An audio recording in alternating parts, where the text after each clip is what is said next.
Hello friends. आज हम लोग सीखने वाले हैं कैसे एक सीएमए डेटा को प्रिपेयर किया जाता है। इस चीज़ को बनाने के लिए सबसे पहले आपको पिछले साल का एक ऑडिटेड बैलेंस शीट लेना है और आपको अगले 5 या 7 साल का estimated and projected balance sheet बनाना है।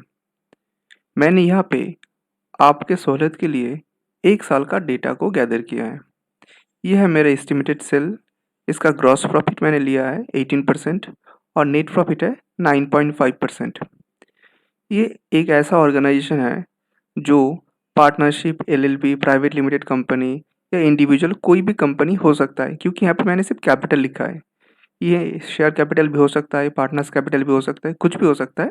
आपको मेन चीज़ सीखने से मतलब है, ये इर्रेलेवेंट है कि आप किसका सेम बना रहे हो, कंपनी का, इंडिविजुअल का, एलएलपी का, क्योंकि आपको मेथड जो है वो हर एक सिस्टम में सेम ही फॉलो करना है। अगला पॉइंट में आते हैं। उसके बाद देखिए, मेरा ये फिक्स्ड एसेट है, ये एस्टिमेटेड है, इन्वेस्टमेंट 22 लाख का, और करंट एसेट का ये ब्रेकअप है। और फिर यहाँ पे देख रहे हैं करंट लायबिलिटी, उससे मैंने क्रेडिटर्स और सीसी लोन जो मेरा एस्टिमेटेड है 15 लाख का, उसको मैंने डिडक्ट किया। तो मेरे यहाँ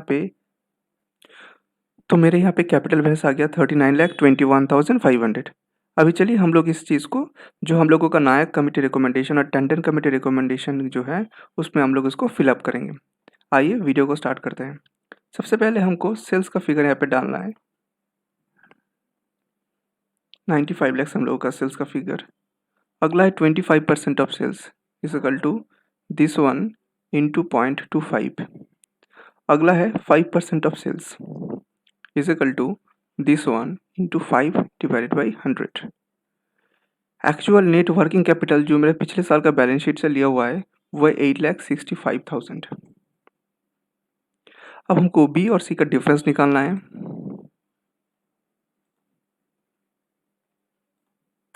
फिर हमको बी और डी का डिफरेंस निकालना है।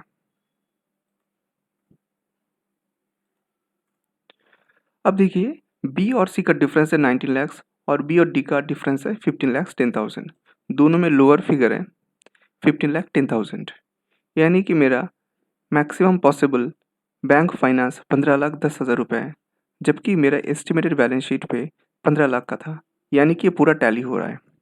अब चलिए टैंडन कमेटी रिकमेंडेशन में चलते हैं। सबसे पहले फर्स्ट मेथड को फिलअप करते हैं, करंट एसेट।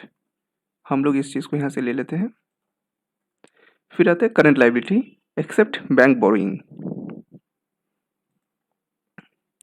अगला है CWC, ये भी है डिफरेंस हम लोगों का।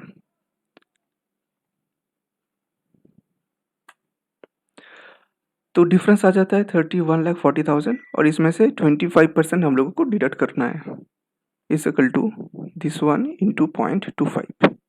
तो बैलेंस आ जाता है this one minus this one, यानी कि MPBF यहाँ पे आ रहा है 23,55,000 और हम लोगों का जो एस्टिमेटेड बैलेंस शीट था वो उसमें था 15 लाख। तो ये जो एस्टिमेशन था ये सही था।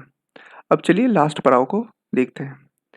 यह टैंडन कमिटी सेकेंड मेथड, ये सबसे ज़्यादा कॉम्प्लिकेटेड है और सबसे ज़्यादा डिफिकल्ट इसी में आता है। चलिए इसको सॉल्व करते हैं। सबसे पहले करंट एसेट,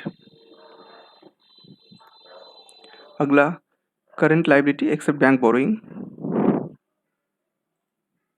फिर दोनों का डिफरेंस,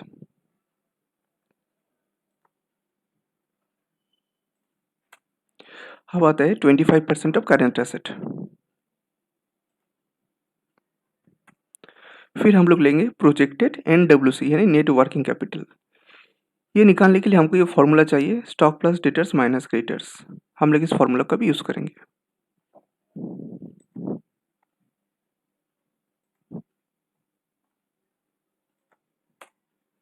अब आता है C minus D equal to C, यानी वर्किंग कैपिटल माइनस D 25%, 21,52,500। यहाँ पे एक चीज़ नोट कीजिए, वर्किंग कैपिटल है, मैंने इसको गलती से CWC पढ़ लिया था। ठीक है, आगे बढ़ता है। C minus C is equal to working capital minus E projected NWC। तो यहाँ पे आ रहा है 15,08,500 रुपये। तो मिनिमम कितना है दोनों में? 15,08,500 रुपये। तो देखिए, यहाँ पे मिनिमम है 15,08,500 और हम लोग यहाँ पे सीसी लोन का प्रोजेक्टेड किया है 15 लाख। तो ये तीनों मेथड में मेरा जो 15 लाख का जो मेरा सीसी लोन का एस्टिमेशन है वो सही है। तो फ्रेंड्स आप ऐसे ही एक सीएमए डेटा को बना सकते हैं। तो सबसे पहले आप एक एस्टिमेटेड बैलेंस शीट जो है उसको अच्छे से बना लीजिए और अगर आपको इस चीज़ को समझने में दिक्कत हो रहा है, तब इस वीडियो को दोबारा देख लीजिए और सबसे पहले आप इस चीज़ को फ़ॉलो कीजिए कि कैसे मैंने ये एस्टिमेटेड बैलेंस शीट बनवाया। उसी के हिसाब से आपको अपना एस्टिमेटेड बैलेंस शीट भी बनाना है। अब तक के लिए इतना ही। थैंक्स।